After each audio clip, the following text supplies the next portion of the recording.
Film की शुरुआत में दिखता है एक आदमी जिसे जंगल के अंदर कुछ लोग खदेड़कर गोली मार देते हैं और लाश वहीं छोड़कर निकल लेते हैं। सीन बदलता है जॉर्जिया के मार्गरेट शहर का। रेस्टोरेंट में घुसते बंदे के सामने से बाहर निकलता कपल झगड़ रहा था, जहां लड़का लड़की को परेशान करने लगा। हमारा हीरो ये सब देखते ही उनके सामने जाकर खड़ा हुआ और घूरने लगा। उसकी आंखों में ऐसा खौफ था कि वो डर कर तुरंत रफू चक्कर हो गया। ये है जैक रीचर, 6.5 फीट का चलता फिरता दानव।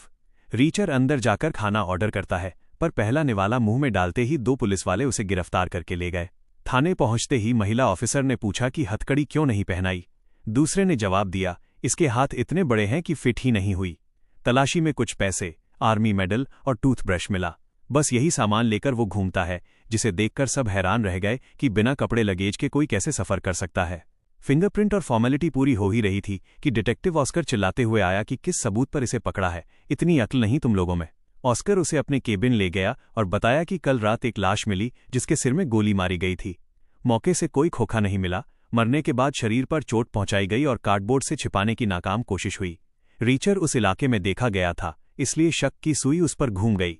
पहले तो वो चुप रहा, फिर बोला कि गलत बंदे को उठाया है, वो बस मार्गरेट में जन्मे मशहूर सिंगर के सिलसिले में आया था। लेडी अफसर रॉस्को ने सिस्टम चेक करके बताया कि रीचर का कोई फेसबुक, ट्विटर, बैंक अकाउंट या डिजिटल वजूद नहीं है। उसका इकलौता सबूत सामने बैठा इंसान खुद है। पुलिस समझ गई कि ये कोई आम बंदा नहीं। ऑस्कर ने साफ कह दिया कि केस सुलझने तक वो बंद रहेगा, बेहतर होगा सच उगल दे। रीचर ने दिमाग दौड़ाकर कहा कि तुम्हारी थ्योरी के हिसाब से 3 लोग शामिल हैं। पहला, प्रोफेशनल शूटर जिसने खाली खोखा तक गायब कर दिया। दूसरा, कोई सिरफिरा जिसने लाश को बाद में पीटा। तीसरा, हड़बड़ी में काम करने वाला अनाड़ी जो कार्डबोर्ड से पूरी तरह छिपा भी नहीं पाया। उसकी ये सटीक दलील सुनकर डिटेक्टिव भी सोच में पड़ गया कि बात में दम तो है। ऑस्कर ने बताया कि मृतक के पास से प्यूरी बस का टिकट और एक फोन नंबर मिला है। इससे क्या अंदाजा लगाया जा सकता है? जैक मुस्कुराकर बोला, यही कि मुझे यहां काफी वक्त बिताना पड़ेगा। तभी फ्लैशबैक में बचपन का सीन दिखता है। मां रीचर से कह रही थी कि जहां तुम होते हो मुसीबत वहीं आती है, क्योंकि उसने किसी चीज में आग लगा दी थी। रीचर और उसका भाई नए शहर आए थे पिता के तबादले की वजह से। दोनों घूम रहे थे कि कुछ आवारा लड़के रैगिंग करने आ पहुंचे, पर दोनों भाई निडर थे। मारपीट में कपड़े खराब न हो इसलिए शर्ट उतारने लगे। क्या गजब का स्वैग था। सीन कट होकर रीचर वापस हवालात में दिखता है। दूसरी तरफ ऑस्कर को उस नंबर के मालिक का पता मिल गया। वो सीधे पहुंचे पॉल हबल के पास, जो पेशे से अकाउंटेंट है। पॉल ने तुरंत गुनाह कबूल करते हुए कहा कि उसी ने बीती रात जान ली है। ऑस्कर को दाल में कुछ काला लगा, क्योंकि 12 साल से सीधे साधे इंसान की तरह रह रहा बंदा, जिसे ठीक से बंदूक पकड़नी नहीं आती, अचानक कातिल कैसे बन गया। जांच अधिकारी ने पूछा, नाम क्या है मरने वाले का? पॉल के पास जवाब नहीं था। हथियार के बारे में पूछा तो वो हकलाने लगा। तभी उसकी नजर बाहर खड़ी संदिग्ध गाड़ी पर पड़ी जो पीछा कर रही थी। पॉल घबराकर जोर जोर से खुद को मुजरिम साबित करने पर अड़ गया। ऑस्कर समझ नहीं पा रहा था कि ये बेगुनाह सजा क्यों मांग रहा है। लाचार होकर उसे थाने लाया गया। घुसते वक्त पॉल ने स्टीवेंसन नाम के पुलिस वाले को देखा, जिसे रीचर ने ताड़ लिया। ऑस्कर ने जैक को बाहर बुलाकर सलाह मांगना चाहा, पर उसने साफ मना कर दिया कि जब तक ये बंधन नहीं हटता कोई मदद नहीं मिलेगी। कटर मंगवाने की बात हुई तो रीचर ने बिना चाबी के झटके में जोर लगाकर प्लास्टिक की पट्टी फोड़ दी। सारे पुलिस वाले दंग रह गए कि ये कौन सा तूफान उठाकर ले आए हैं। ऑस्कर ने बताया कि पॉल ने जुर्म स्वीकार कर लिया है। रीचर तंज कसते हुए बधाई देकर आगे बढ़ने लगा। ऑस्कर ने रोककर कहा, जिसने कभी हथियार नहीं उठाया वो कातिल नहीं हो सकता। वो झूठ बोल रहा है पर वजह समझ नहीं आ रही। रीचर बोला, स्टीवेंसन सब जानता है, क्योंकि आते ही पॉल की नजरें उसी पर टिकी थीं। ऑस्कर ने सफाई दी कि दोनों दूर के रिश्तेदार हैं, इसलिए देखा होगा। इस बात पर रीचर चिढ़ गया कि उसकी थ्योरी कभी गलत नहीं होती। ऑस्कर ने ताना मारा कि तुम्हें अपनी अक्ल पर बड़ा घमंड है। तभी रीचर ने अपना खुखार ऑब्जर्वेशन स्किल दिखाया। वो ऑस्कर की एक एक राज की बात खोलने लगा। तुम ऑक्सफोर्ड से पढ़े हो, उंगली में अंगूठी का निशान है यानी तलाकशुदा हो, और सिगरेट छोड़ने की नाकाम कोशिश कर रहे हो। ये देखकर ऑस्कर भी मन ही मन मान गया कि जैक कोई आम इंसान नहीं है। रीचर के कहने पर स्टीवेंसन को केबिन में बुलाकर पूछताछ शुरू हुई। उसने सफाई दी कि कल रात वो और पॉल पार्टी में थे। देर होने पर उसने पॉल को घर ड्रॉप कर दिया था। उसे बिल्कुल अंदाजा नहीं कि मृतक के पास नंबर कैसे पहुंचा, या पॉल झूठा इल्जाम अपने सिर क्यों ले रहा है।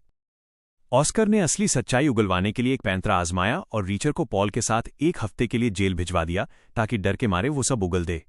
ये प्लान सुनकर जैक भड़क गया, पर कोई रास्ता न देखकर उसे जाना ही पड़ा। दोनों को कैदी वाली गाड़ी में ले जाया गया। वहां एक अड़ियल सिपाही मिला जो ज्यादा होशियारी दिखाते हुए उनके अंडरवेयर तक उतरवाने की जिद करने लगा। तभी रीचर का कानूनी ज्ञान बाहर आया।